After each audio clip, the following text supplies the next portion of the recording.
I had a team of like 50 door knockers in 3 states, and one of those spots was Las Vegas. We went from like 0 to 300K in a month organically within 6 months. The power of financing. Most people are making buying decisions on expensive stuff with buying on terms anyways. You got to make sure that the actual seller is up to snuff. Yep. And then you got to make sure that the buyer is not just going to default like crazy. The live call to close rate from there went to 60%. That's 24% of all closed call bookings turning into cash collected. All right. Hey there, Ben. Man, I'm glad you're here. So Ben Gower is somebody I just got connected with, and I'm excited to talk with him because he has been in the industry with coaches and consultants and people selling info products for a long time, and he's had a ton of experience. I was talking with him before, and just the passion that he shares for this industry, it definitely resonates with me. I kind of feel like I'm talking to myself a little bit. So Ben, I'll let you take it away, but man, thanks for being here. Yeah, man. Thanks for having me. Yeah, take it away. In what way? What would you? Yeah, I'd love to hear your backstory. How did you stumble into this industry? How did you start working with the crazy wild, wild west of coaching and information products? Yeah, super wild, actually. So I come from a background in door-to-door sales. So I spent 8 years in that realm, mostly as a sales rep for the first half of that. On the back half of that, managing teams and then running my own businesses with it. And so when I got into the coaching world is because I had a team of like 50 door knockers in 3 states, and one of those spots was Las Vegas. And somehow my team in Las Vegas had figured out how to manipulate it was a DirecTV dealership at that time that I owned. They had figured out how to manipulate the system to get approvals on people that were straight up illegal aliens, right? So it was just like, we did a ton of business there, and then the waves of chargebacks came through where I was like dealing with like going in the red about $11,000 a week for a while before it was just like completely dried up, and I was just looking for something else. But by that time, one of the sales reps that I had trained in door knocking in a previous offer selling solar had got into online coaching. He had hurt his knee playing basketball, so he had to make money. He was in great shape, so he started doing fitness coaching. And it was like this interesting transition point for both of us. I was looking for something new. He was looking to transition from being a fitness coach who was making 20, 30K a month, and everybody was asking him for advice to, well, maybe I should give that advice. So he was transitioning to business coaching. And so like him and I decided to team up. He's still a dear friend to this day. And this is like 10 years later now. But we went from like 0 to 300K in a month organically within 6 months because he got on some really big podcasts. Whoa. To like consistently, ramping up the ad spend and consistently hanging out around that 250 to 300K a month level with really healthy profit margins. But he ended up making some decisions that at the time I didn't feel aligned to, where he was wanting to take his business in a certain direction. I was like, I don't feel good about that. So I resigned and was just planning on going back to door knocking. I had no plans of even staying in the industry. And, but a lot of those like clients in that program started reaching out to me for one-on-one coaching because I was already doing a weekly call inside of the coaching program, teaching people sales. And so people in that program started calling me the sales ninja. I was just like, all right, let me start a program called the Sales Ninja, and like got some really stellar results where I wasn't focused on marketing, fulfillment. It was more around like the sales process of like, what's in your application? How are you showing up on calls? How are you walking people through a script? And like, what I learned really early on too, is just like, even though if I can like formulate the perfect word for word script, most people, like, it just takes the human element out of it when you're trying to read from a script on a call. So I was just like, how do I give these people like the 80-20 of the 80-20, build a framework of just like, here's how you take people through a call, but stay as present as possible so that you could take somebody with no experience and, start making 20, 30K a month. So, yeah, that was the journey, and then the rest is history. Uh, where you know, going from there, I decided at one point to just shut the business down because I was bored answering the same questions over and over again. So I was just like, all right, let me go be a closer on one of my buddies' offers, and um, yeah, things evolved over time. But yeah, that's my start. So when we talk about the sales script stuff, you know, I've heard this far too often is that I just need a script. Tell me what to say on a call, on a sales call.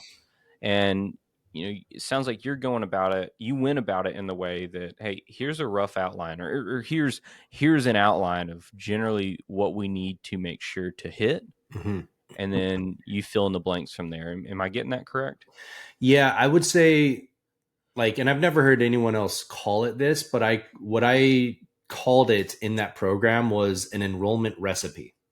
Oh, cool. Um, Yeah.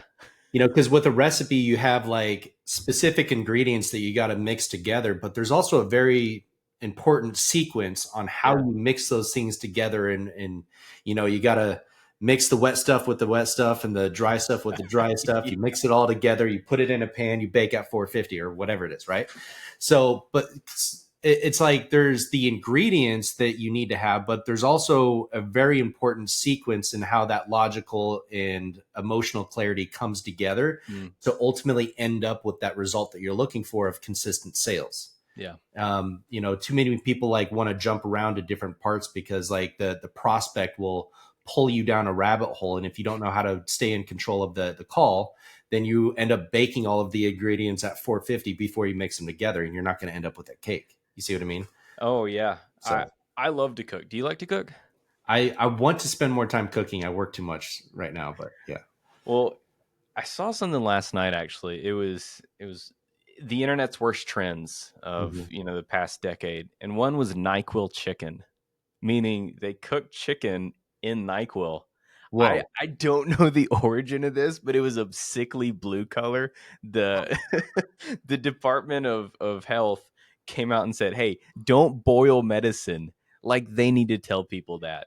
But Wow. I'm I'm thinking of the enrollment recipe, but the wrong way people do it is they end up cooking NyQuil chicken, and they kill the sale Yeah. essentially. Yeah. Your prospect passes out from all that NyQuil. Oh yeah, at the very best, passes away. Hey, that gives new meaning to buy or die, Right. right? Right. Exactly. So, well, I don't want to spend all the time talking about the past here. I want to shift over to ShiFi Mm, because I really love that concept. And truth be told, I currently don't have a good financing partner when I'm working with clients. So, listener, I'm going to sign up for ShiFi. I'm going to be an advocate of it because it looks great. And, mhm. Ben, you come highly recommended by another colleague. But tell me about that. Tell me about why that was started, what you're doing with that.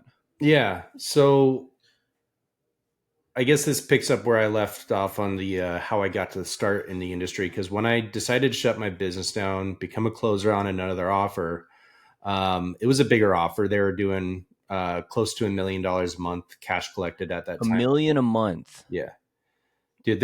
Incredible. There's surprisingly a lot of companies that are pushing big numbers, and some companies you would think that are pushing much bigger numbers than they are, and some Uh-huh. companies that look like nobodies that are pushing 15 million a month, It, right? info product and coaching, Yeah, right? yeah, exactly. Okay. Well, let's come back to that in a second. Yeah. Yeah, Um, man. so, so yeah, where was I going with this?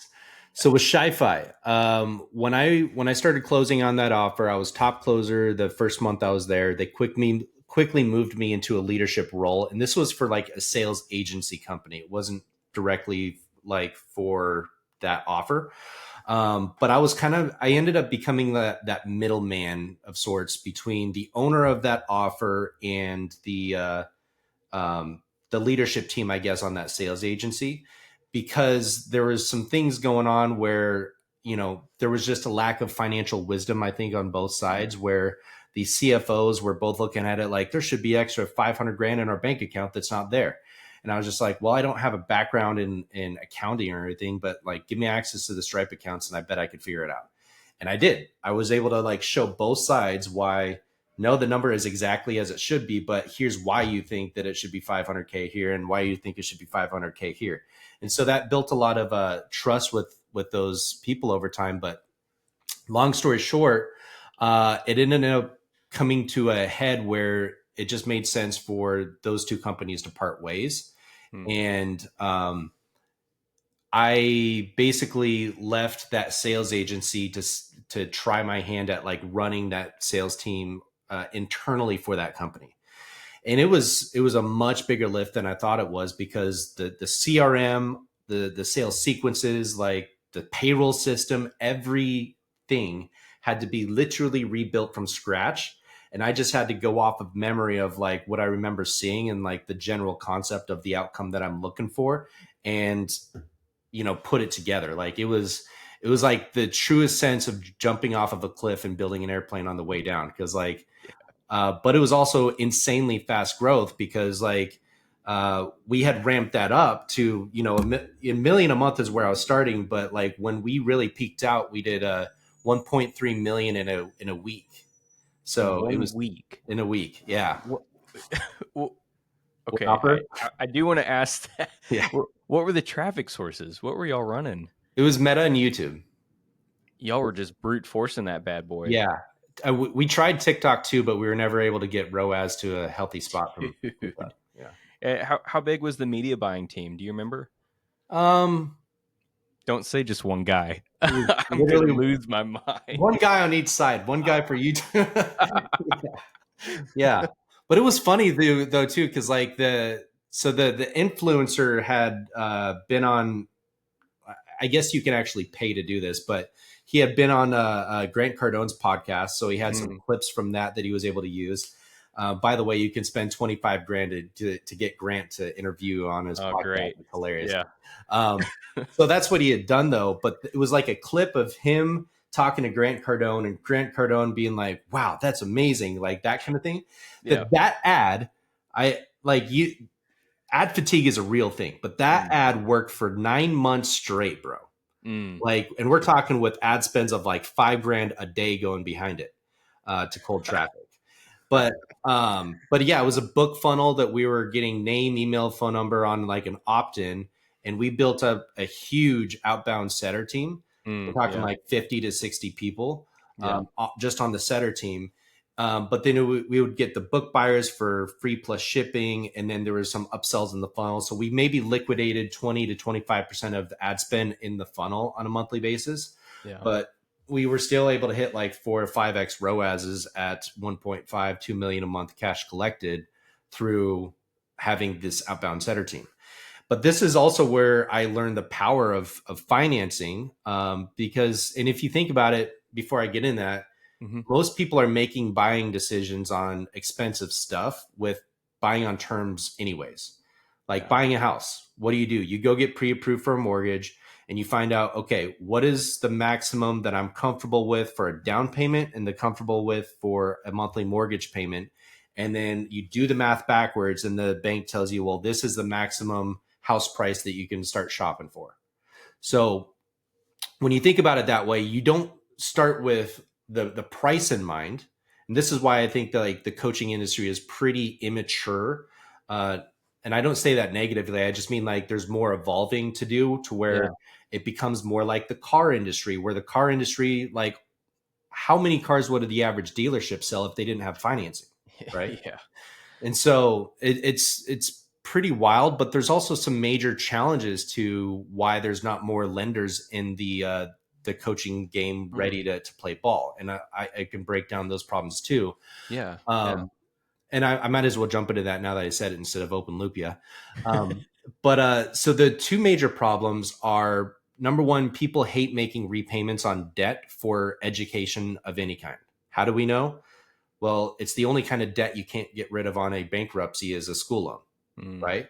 It's because so it's not a uniquely or unique problem to coaching. It's across the board with any kind of education.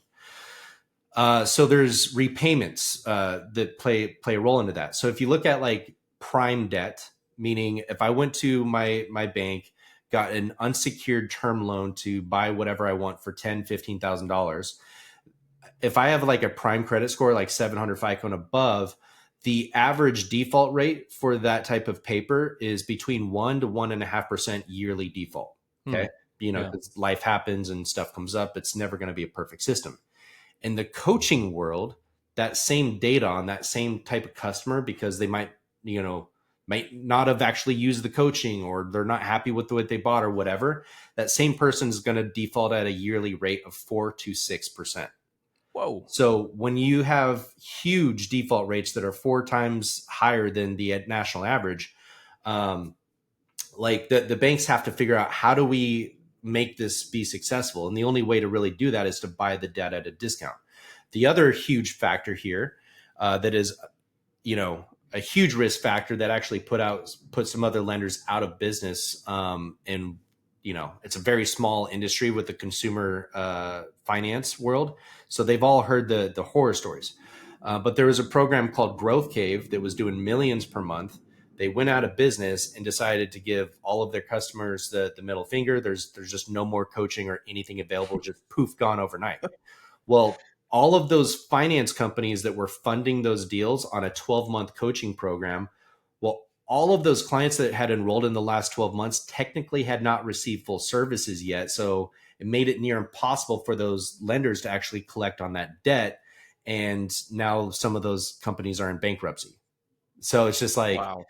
yeah, it's that those are the dangers that lenders are looking at. And so like, if people are just like, well, why aren't we able to get more approvals from WAP or like Klarna and Firm on these different platforms?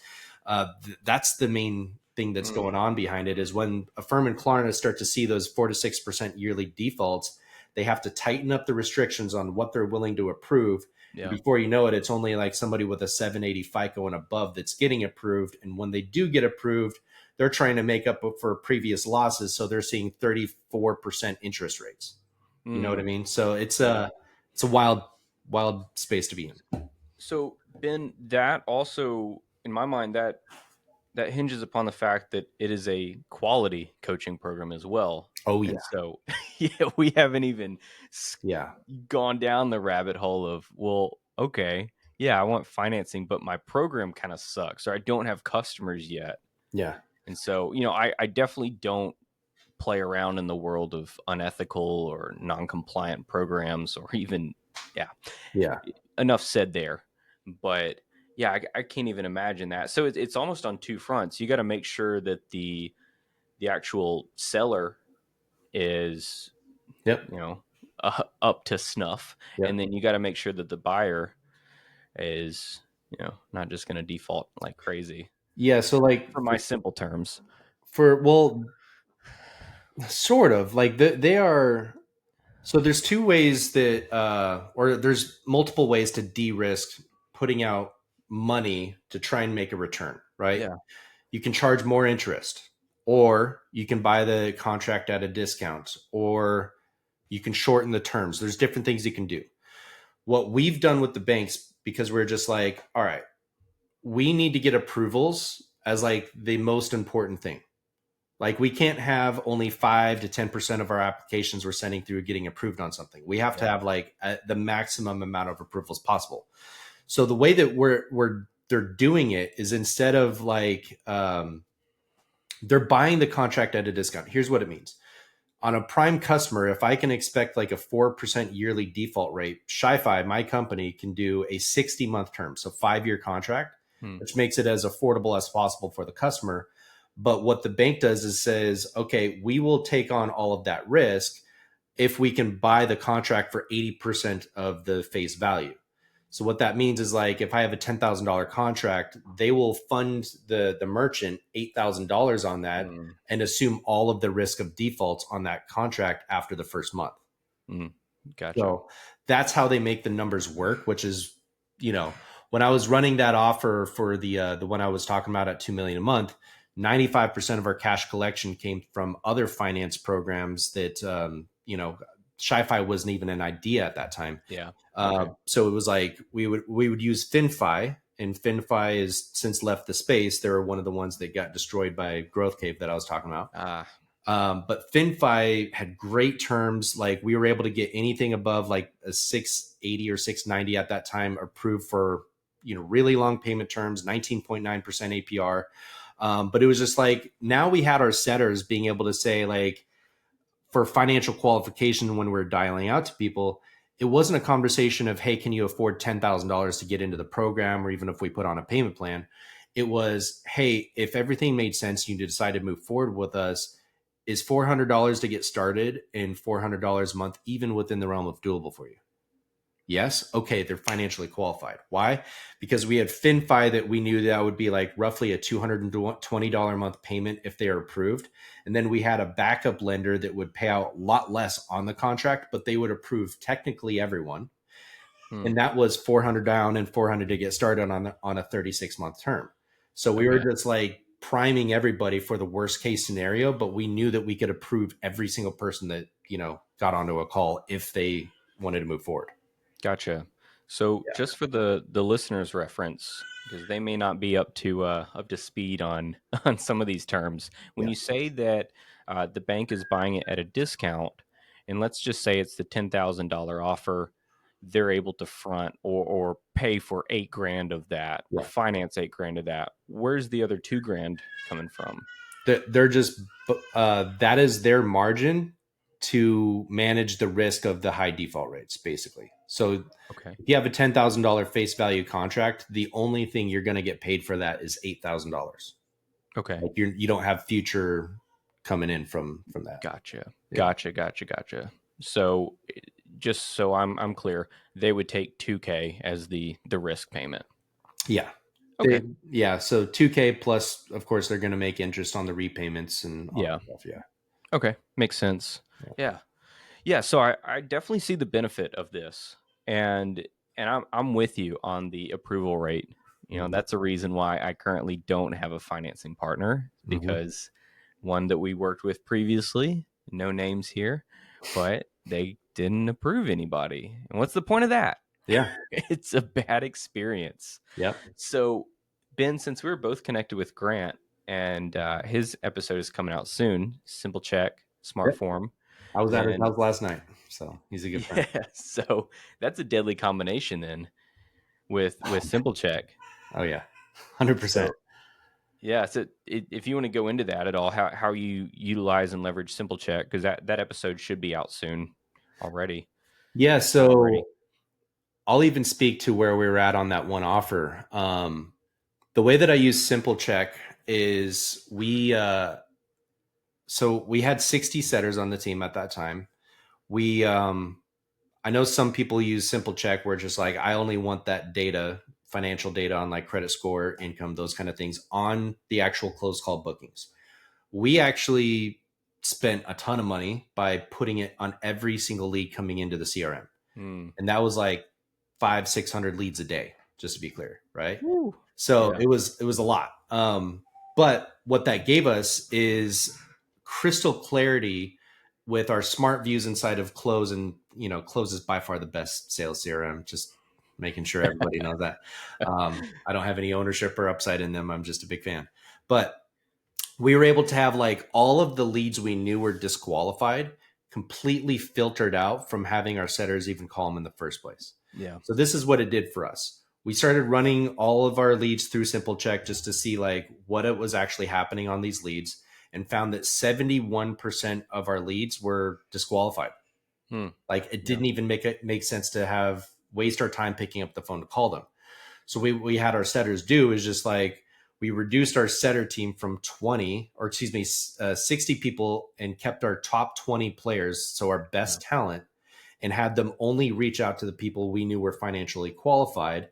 And because now you're matching up your best talent with not fumbling the ball on a qualified lead, our ROAS immediately went to 7x ROAS like the very next month at 2 million cash collected, which was Yeah. insanity.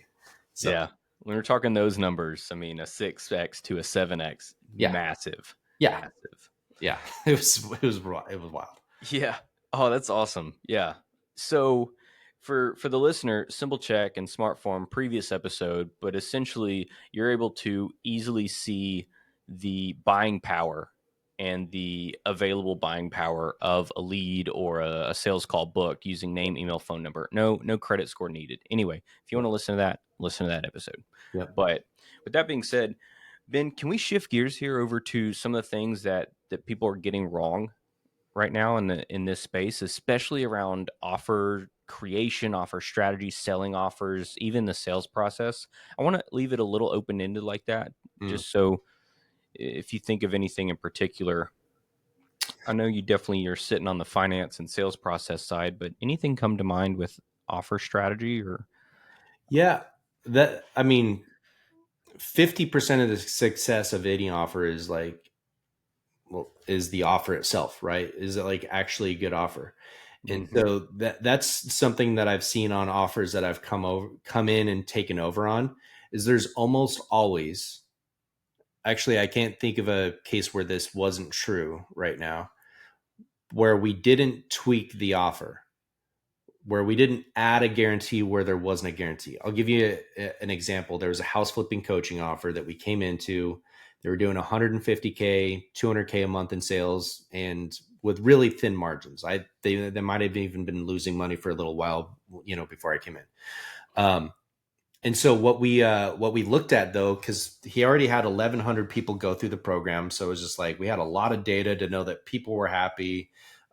Social proof, like there was only 11 refunds ever out of those Whoa. 1,100 people, so they were killing it when it came to having a great program.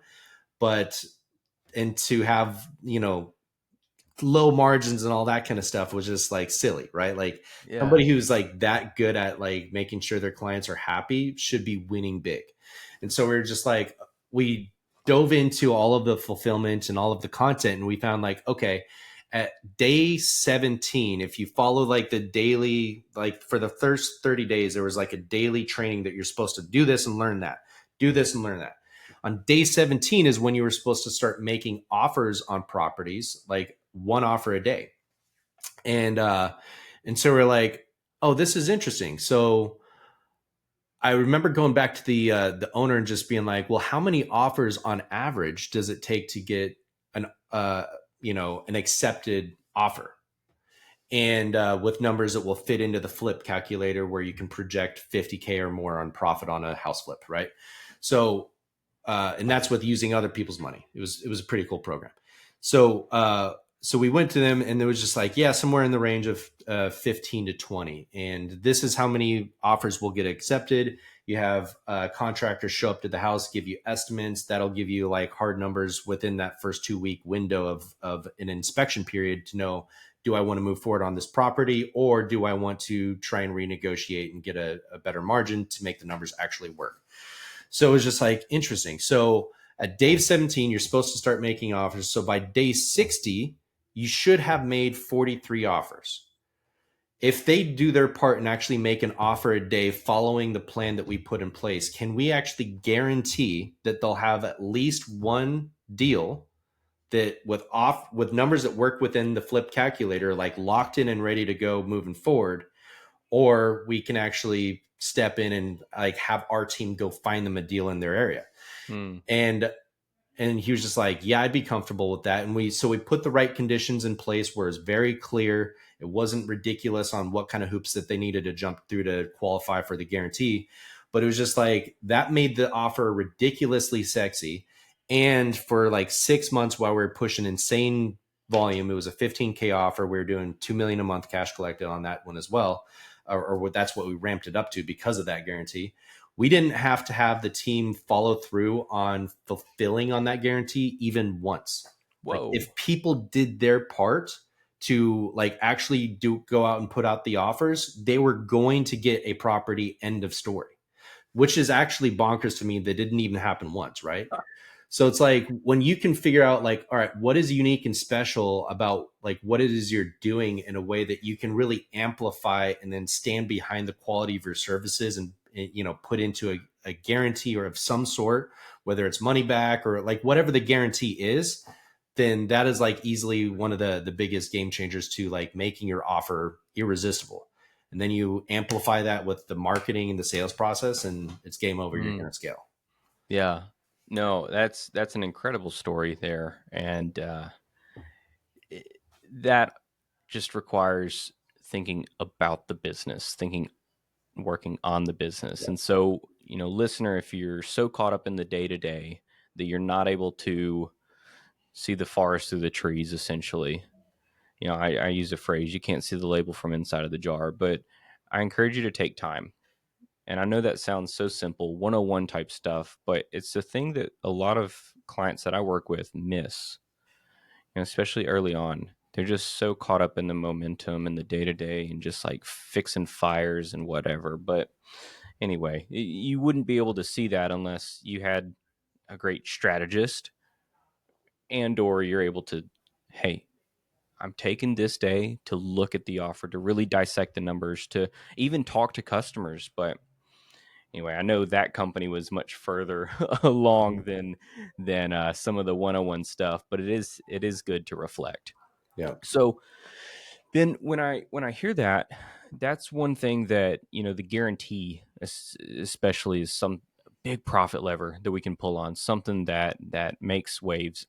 I see it 10 times out of 10 anytime we improve the guarantee, it works, and I'm sure you've seen that before too. Yep. Hey, Daniel Pope here. Real quick, I want to give you a huge thanks for listening. If you're enjoying it, I'd love it if you share with others. That's how I get the word out, by you sharing it with somebody that could really benefit from this. Now, I started this podcast to stand out above the noise, to give real growth tactics in a crazy world when others may give some misinformation or not cover everything you need to know. That's not my MO. My MO is being able to give back, being able to help others see what they actually need to do in order to grow. And that's why personally, my company, Be Known, we don't offer any courses or coaching programs. We're a done for you service provider because we know in this world, sometimes people just need a helping hand, a connected team, and an expert to be there every step of the way. So again, I really appreciate you listening, and talk to you soon. But what are some other things that people are doing wrong, or could be improved? Maybe let's talk about the sales process, or structuring sales Yeah. teams. Yeah. Um, I would say the CRM is, having that set up properly. But like, how do I say this on a podcast and like really make it land? I'm not sure. Um, Well, I love CRMs and tech. So yeah. if we want to land it hard, that's So, okay. so yeah, I mean, I've worked in different companies that are using Go High Level, HubSpot, and Close, which is pretty much like if you're in the coaching space, you're using one of those three. I've never really Yeah. seen anybody use anything else. Go High Level is nice because it's cheap. It's really dynamic in terms of what integrations that it has. Like it's better than the other two platforms because of that. Um, Great for reporting. I would say HubSpot is like horrible for reporting. Like to find like, okay, within HubSpot, like in this date range to this date range, how many new close calls were booked? Like Yeah. finding just basic things that you think are super easy to find are just impossible with that platform. Close is by far the best with that reporting factor. What I also know is like from a marketing standpoint and putting the right data back into the pixel and all that kind of stuff from your CRM, HubSpot is the best. Uh, from what I hear, I'm not the marketer, so but like literally from a sales process standpoint, like there's just not a better platform than Close because of how you have the smart views of being able to just like filter everything in and out of like what I want to see data for a certain date range. And then if you're able to connect that with a platform called like Master Metrics, then you can see Mm. like a data dashboard of what is actually going on in my company based on the custom activities that are happening in there. And so, yeah, because like lead efficiency is the name of the game. The Yeah. more it doesn't even matter what the baseline is, or because it's all depending on your industry, your offer, your target audience, all of that kind of stuff. The only way to scale to bigger numbers is to squeeze as much juice out of the lemon as possible. Like how can I convert as many of the leads coming into the CRM as possible, whether it be from organic or paid traffic means. And if I'm able to to generate $100 per lead coming through, and it's costing me $25 a lead on ads, then you're at a 4x ROAS. Like, Mm-hmm. it's simple math. So that's how I look at it. Is it's like, from a sales standpoint and looking at the data, it is the um, revenue per lead as a Mm. key KPI that I'm looking at. Yeah. Excellent. Yeah. Speaking of high level, what are some of your qualms with high level? I I'll share mine. One of mine. Yeah. I think high level is great. That's where the majority of our clients have built their businesses on. And listener, this is not to say go out there and get closed tomorrow, because No. you're probably thinking about a million other things, and you probably should be doing 10 other things Yes. for income producing. But I think high level is great. However, I don't think it's scalable past X amount of sales team members. I fluctuate on that number. Exactly. It gets very messy. I'm curious what your thoughts are around that, or other qualms with it. Uh, that's exactly it. Like, the more people that are in one Go High Level platform, the more buggy and it gets, and especially if you're connecting like a third party dialer, so that Mhm. your setters can dial out to those leads. That's where it just like gets chaotic. And then, especially if you have like a bigger team, like, and you're using Alaware as an example, you just plan on that being shut down like once or twice a day. And then while it's rebooting or whatever, you got your whole team sitting there twiddling their thumbs for an hour. So Yeah. that's where it's just like, these things get more and more expensive, but there's a reason that they are expensive, is because they're Yeah. bulletproof and they work. Close has the dialer built into the CRM, so I can pull up a smart view and start dialing on the power dialer, predictive dialer, whatever I want to use. I wouldn't recommend using the predictive dialer ever, if you want to keep your phone numbers healthy. There's a whole nother story about that. But at some point too, there's also dialer.io that, does a great job of keeping numbers from getting spam tagged and like having solid pickup rates. So there's different softwares and things that you use. I know that before the podcast started, you told me a majority of your market that you're targeting with this, or that you have listening, they're under that 30K a month number.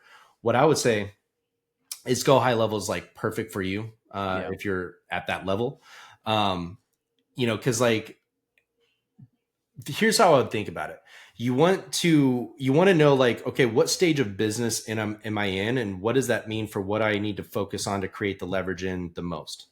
Like, I would if I had to go back in time and uh, create a smoother path for my own coaching offer to scale and get to 500K a month, I would have done things wildly different now, knowing what I know now, than Mm. what I did at the time. And Yeah. knowing what I know now, the last person that I would leverage myself out of that position is closing.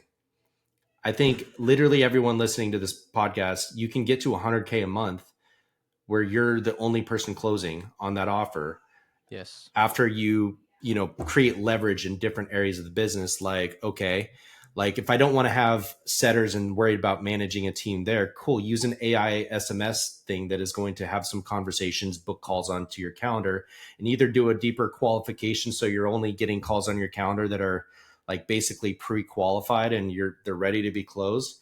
Because you can start spending, uh, I mean, at 100K a month, you should be able to do that off of like a 7x ROAS at $500 a day, if you get your offer dialed in with a decent guarantee and those kind of things, right? So either you can do that with getting the AI SMS to push fast discoveries to your calendar, and then you're finding times for, like, you do a 2-call close with that, or you just filter more through the AI messaging, get probably 8 calls a week on your calendar, close 3 or 4 of them, and you're off to the races, depending on the price of your offer. So Yeah. so that's how I would think about it. Is like, you don't want to think or complicate things too much Mm. and get on close until you're ready to actually have a sales team in place. When are Yeah. you ready to have a sales team in place? When you're already at 100K a month. Yeah. Why? Because now you have at least the OTE to show a closer they can make 10 grand a month minimum, because these are the numbers you're putting up, and you can ramp up ad spend and pack up the calendar even more, because now that's their only role, right? Yeah. So So yeah, And for the listener's sake, OTE, on what's track that? earnings. On track earnings. Yeah. Excellent. Yeah. No, I very much resonate with that. And there's something that I use internally, and it's the online business blueprint. Should probably call it the coaching business blueprint, but whatever. And Hmm. so going through the different stages, a lot of times when I talk to people, they're so concerned about delegating everything and hiring, even as a marketing agency owner, I talk to people, I'm thinking, and then I say, hey, you don't need an agency right now. You don't. You need to focus. You need to dial in. You need to dig down. And again, this is a far cry from somebody making 1 million per week or 1.3 per a million a month, 1.3 per week. But I think if you go back to the fundamentals and the foundations of these things as business owners, all of us here, then we need to be focusing on our income producing activities. Hmm. And what is that? Well, going out there and working with strategic partners like Ben and myself and Hmm. realizing, hey, I could be closing X% more sales. I don't know the number on it. Ben, do you have the number For if you what? use financing Oh yeah. with ShiFi? Uh, so to before I say what I'm about to say, let me just make sure that we're not going to cause too much disappointment by having a wave of people coming to ShiFi. There are minimum requirements that our banks have. You have to already be at 100K a month. Okay. So, you also have to have been in business for 2 years minimum. So if your entity was created a year ago, like can't work with you yet, Yeah. and must be US based. Okay. Yeah. So if those three things are factors are good and you don't have a criminal history, we can pretty much approve you. But the bank underwriters will underwrite your actual business because they want to make sure that you're, somebody they want to be jumping in bed with and sending the money directly to you. Um, that being said, when like most of the industry for high ticket is looking at how do we get 70% show rates and then for a close call, and then how do we get 20 to 25% of the live calls to close? And so you put those two numbers together. Let's say you have 100 calls booked, the 70 show up. Of the 70 that show up, 20% of them close. Well, 20% of 70 is 14. So you're looking at like a 14% conversion of close call booked to cash collected close. Okay. What I did is very different. We were very open earlier on in the funnel that this is about coaching. It's going to cost you money, but we have financing in a sense. Or we wouldn't call it financing. We would, like I said earlier in the call, like, hey, if everything made sense, you decided to move forward, is 400 down, 400 a month, even within the realm of doable. Yeah. Cool. So when we did that approach, and we were way more transparent that this call that you would be hopping on is going to lead to a sales conversation, which by the way will protect your ass by the FTC. Um, it's not FTC isn't too big of a concern when you're doing small numbers, but as you get bigger and bigger, you have a bigger target on your head, right? So you have to be thinking about those things. But when we did that, we watched the show rate drop from 70% to 40%. But watch, so I'm pausing for a dramatic effect, but the live call to close rate from there went to 60%. So let's put those two numbers together. 40 shows out of 100. And then of those 40, 60% close. That's 24% of all closed call bookings turning into cash collected close. Hmm. And not only that, but the other factor to consider is that now you don't have your closers wasting time with people that are tire kickers. Like everybody that shows to a call knows like where this call is ultimately going, but you've hooked them enough to where they're interested in actually having that conversation. Yeah. So like Man. literally 20% of our closes, because we would even like show people what's in our programs in that pre-call video in between a setter and closer call, that 20% of the closes were just like people that would show up and like imagine a close call that is just like, hey, so great to meet you. You do some rapport for a little bit, like awesome. So do you have any questions about how this works, or did you want to talk about what it looks like to get started? Yeah. My your video pretty much answered all my questions. What does it look like to get started? And we would get literally signed contracts on close calls within less than 10 minutes on about 20% of our closes. Uh, And then live transfer to a finisher is what we call them for the finance conversation and then onboarding. Excellent. Yeah. Man, that's powerful. Yeah. It was wild. So I want to break down that funnel. So running traffic, paid ads in this example, and you're pushing to what kind of page? Is it a webinar, a call booking application, pre? For cold traffic? Yeah, for cold Yeah. traffic. The teams that I ran, we were optimizing for outbound setting because we wanted to have like more of the financial future and control of the company be within Yeah. sales process doing the heavy lifting versus marketing doing the heavy lifting because Mm, yeah. meta changes were happening so rapidly that it was just like one algorithm can change can just destroy the whole company, right? Yeah. So so that's what we leaned into. I don't know if I would do that again because it sure is a lot of work to manage 60 setters, but Yeah. yeah, so that was rough. But that's what we did. So we would get everything into a squeeze page for like a free lead magnet. For the Mm, the house flipping coaching offer, yeah. that one was like a calculator, like a flip calculator to plug the Oh, numbers yeah. in. Oh, cool. Yeah. So it was, that was a cool lead magnet for that audience. The other offer that I was talking about was like a book funnel. So we would Hmm. get people Yeah. giving us their name, email, and phone number, and it's just like somebody interested in a book information on that topic is likely to want to, Yeah. potentially do more with that education. Hey, real quick, I'm curious. If you don't know this, that's okay. But how did y'all fulfill the book orders? I have no idea. Okay, no I problem. wish I knew. Yeah, I'm always looking for a better Yeah, book fulfillment source. So, yeah. I'll ask Anyway, around and get back to you on that, but I actually don't okay. know. Yeah. Yeah, cool. So, uh, very tangible lead magnet, Hmm. free plus shipping book funnel. Hmm. Obviously, collecting name, email, and then was phone number required or optional? Yeah, required. Okay. And did you have any other questions in the form? We would separate the first name from last name. Yeah. So like when you just have like the one line for name, people only plug in their first name. Yeah. And if you're going to use simple check, you need the first name and last name. Yeah. Gotcha. Yeah. Okay. Yeah. Yeah. And then, one thing that it took us a while to figure out, it was so frustrating looking back, but like we would also ask like, what time zone are you in? So that when you went into the CRM and we're going to dial out to you, we didn't want to call a lead in California at 5 a.m. when it's 8 a.m. on the East Coast. Right. Yeah. So we were also asking that for a while, but until we figured out that you can put a snippet of code into your landing page that will capture the IP address and know where Mm, they're located. yeah. So that was ended up being a fix there. But yeah, Gotcha. What page builder were you using at the time? that was Do you remember? ClickFunnels. Surprisingly, Oh, good old yeah, ClickFunnels. yeah, Yeah. yeah, Yeah. yeah.